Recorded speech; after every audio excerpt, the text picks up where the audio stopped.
Welcome to my YouTube channel, everyone. This is Minister Edgar Rice with Spiritual Principles Through African American History.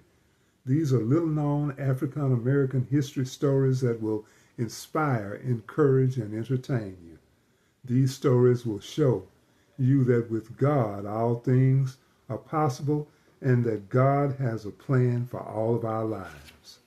Are you prepared to go against popular opinions when you realize the majority are wrong? Stand up for right. 1968, the year of decision. How many of you were born after 1968? Well, that year was one of the most memorable and violent years in American history. We just celebrated the 58th year since Dr. King was murdered on April 4th, 1968, and Robert Kennedy was killed on June the 5th of that same year. There were riots in many of the major cities in America, and on April 6th, 2 days after Dr. King was killed, the Black Panther Party had a shootout with the police in Oakland, California. After the shootout, an empty-handed Bobby Hutton surrendered to the police. As he was surrendering, the police shot him so many times that it was hard to count the number of bullets that were in his body. The black and white communities were on edge, to say the least. The mental climate of the country was tense and mixed with fear. It seemed as if it wouldn't take much to start a race war. Many people, black and white, thought that Armageddon had come to America. At that time in history, two black stars stood up and did something that astounded the whole world. Tommie Smith and John Carlos were two of the fastest human beings to ever live. They were called Speed City. Tommie Smith was so fast that at one time he held 13 world records. They made a dramatic and bold statement to America and to the world. Their decision and their actions would change their lives forever. On October 16, 1968, at the 19th Olympiad in Mexico City, the two track stars made a dramatic statement for civil rights. Their actions brought sharp focus to the racial struggle that African Americans were facing in America. On the one hand, African Americans could represent their country in the greatest sporting event in the world, but when they returned home, they couldn't enjoy the basic civil rights of the country that they represented. In the 200-meter dash, Smith won the race in the world record time of 19.83 seconds. John Carlos came in third and received the bronze medal. As they marched out of the tunnel to receive their medals, they took off their shoes and marched out in black socks. They said it represented the poverty that African Americans were suffering. Smith wore a knotted black scarf around his neck, and Carlos wore beads. Smith also carried a box that held an olive branch. He said the olive branch signified peace. He didn't want any trouble. And then it happened. On the award stand, as they played the national anthem with over 4 million people watching around the world, Smith raised his right fist high above his head. His head was bowed and his hand had a black leather glove on it. John Carlos did the same thing, but he had his glove on his left hand. Smith told Howard Cosell later that all they wanted to do was to regain their black dignity. Some people said they demeaned the flag. Some in the crowd booed and taunted the two athletes, but there were some people who actually cheered. They said they couldn't salute the flag in the traditional way. They realized that if they didn't do something, they would return home and still be just another nigger. They felt something at that moment standing on that victory stand. As the national anthem was playing, a tremendous sense of pride swept over them. Other athletes protested also.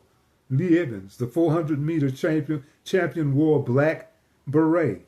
The 4 members of the 4x100 relay team wore black berets and raised their fists also. The day after the ceremony, Smith and Carlos were banned from the Olympic Village. They were ridiculed at home. They received numerous death threats and hate mail.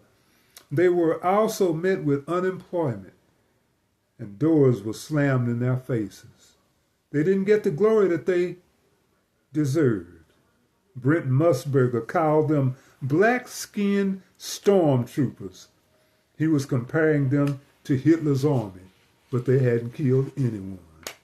And I've said it before, you very seldom get a thank you for doing superhero work. The pressure was so bad for John Carlos that it eventually broke up his family. There was a cost that came with the decision to fight for civil rights. They had to count the cost. And that reminds me of another admonition to count the cost. Those athletes had a worthy cause, but we have a calling that is much more precious. Luke 14:28 and 33 says, "For which of you intending to build a tower sits not down first and counts the cost, whether he has sufficient to finish it? So likewise, whosoever he be of you that forsakes not all that he has, he cannot be my disciple." They made sacrifices, but they didn't have to give up everything. To follow Christ, you must give up everything, but the prize is greater. They wanted civil rights. We get salvation and eternal life. Many times you will have to stand alone. Some of the things that you say and do, the world will not agree with. You have to stand anyway. The demons will come and try to discourage you. The fight won't always be easy, but you have to contend for the faith. Jude 3 says, "Believe when I gave you all diligence to write unto you of the common salvation, it was needful for me to write unto you and exhort you that you should earnestly contend for the faith which was once delivered unto the saints." Carlos and Smith were fighting for a physical earthly goal, and it was worthy. But we fight for a heavenly crown. 1 Corinthians 9:24 through 27 says, "Know you not that they which run in a race run all, but one receives the prize?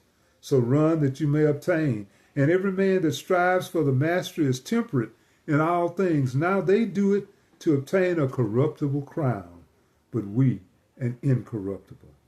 The fight is lifelong, but when it's finished, God will give you a crown of righteousness on that great day. 2 Timothy 4:6 through 8 says, "Paul said, for I am ready to be offered. And the time of my departure is at hand. I have fought the good fight. I have finished my course. I have kept the faith. Henceforth there is laid up for me a crown of righteousness, which the Lord, the righteous judge, shall give me at that day, and not to me only, but unto all them also that love his appearing." That's good news. Eventually, John Carlos and Thomas Smith made good lives for themselves. Smith taught and coached for more than 30 years at Oberlin College and Santa Monica College. Carlos continued running track, and in 1969, Track and Field News declared him the world's fastest human. Both men were inducted into the National Track and Field Hall of Fame. Smith in 1978 and Carlos in 2003. In 2005, a 20-foot statue of the sprinters was unveiled at their alma mater, San Jose State. Thomas Smith and John Carlos making their silent gesture on the victory stand. They were finally vindicated. There will be an induction ceremony for us also. It's called the Marriage Supper of the Lamb. You may be ridiculed down here, but there will be no more crying over there. All tears will be wiped away. Joy forevermore.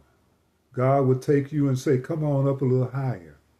I know it was hard, but I had you covered with my son's blood all the way. Come on up a little higher and inherit the kingdom." We, along with John Carlos and Thomas Smith, finally received our civil rights. It was a hard fight, but two really fast guys helped to shine the light of hope on a nation of downtrodden people. Tommy Smith, John Carlos, they called them Speed City, two of my African American heroes. Please like, share, and subscribe, and more stories like this are available on my link in my bio. Thank you.